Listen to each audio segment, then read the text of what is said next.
Mga ka-student visa na nasa Australia, sa mga nasa Pilipinas po at saan mang sulok ng mundo. Magandang araw sa ating lahat. So ngayon, dito lang tayo nakaupo tapos may konting snacks, tapos may konting juice. So gusto ko lamang ipaalam sa inyo, sa mga nandito sa Australia, bilang international students, dahil may income po tayo kapag may trabaho po tayo, or kapag meron po tayong negosyo dito, bagamat estudyante lamang po tayo or international students, ay kailangan po nating mag-file ng income tax return. So ngayon ay 1st of July. So from this day up until October 31st ng 2024, ay pwede po tayong mag-file ng ating income tax return. So, ang period covered po niyan ay from July 1, 2023 up to June 30 ng 2024. So, ngayon, nag-prepare ako ng juice. So, inom muna tayo para naman may lakas tayo. So, ako, gusto ko na siyang i-file ngayong 1st ng July kasi unang-una, hindi ganun ka-complex ang ITR dito. I mean, yung ITR ko dahil meron naman akong payslip. So, kita ko na kaagad doon yung gross income ko. Yun. So, and then kung may mga allowable deductions pa tayo, so yun na lang gagawin natin.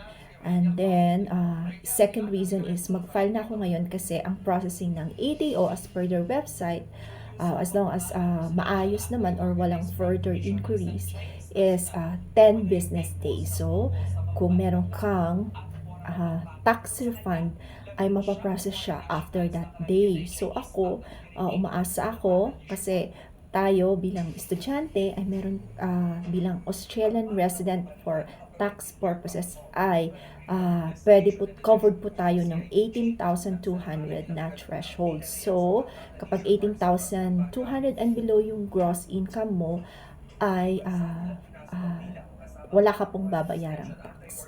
So, kaming mga estudyante ay umaasa po na may ma-refund po, which is makakatulong sa aming fees at sa aming mga daily expenses. At ang maganda po dito ay nag-refund sila. Sa Pilipinas ay usually tax credit na po ang ginagawa. Ayun. So, unang-una, just to give you heads up, bago July 1st, kasi nagre-ready na talaga ako. So, ang una nyong gagawin is mag-download kayo ng MyGov na app, either sa cellphone ninyo, sa tablet, or sa laptop. Then, kailangan nyong mag-fill out doon, mag-create kayo ng account. Then, ang next nyong gagawin is ililink ninyo yung MyGov app ninyo sa ATO, yung Australian Taxation Office, para nakalink na lahat doon yung mga details natin at yung pagla-lodge natin. So ngayon, kung meron po kayo, dito kasi parang straightforward naman siya. So since nasa accounting field naman ako, so I think kaya kong gawin yung ITR dahil nga hindi pa ganun ka-complex. I'm looking forward then next term, which is term 2 2024, kasi meron akong subject na taxation in Australia. So malaking bagay po yun para mas magkaroon ako ng in-depth knowledge about taxation po dito sa Australia. So,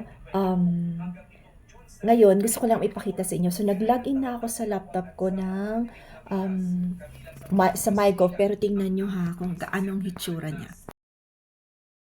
Yan po. So, for almost 1 hour, ngayon 7/1/2024, 2:25 PM dito, almost 1 hour na, nasa queue pa rin ako. Ibig sabihin lamang yan, madami pong nag-access ngayon at nagpa-file na rin ng kanilang ITR.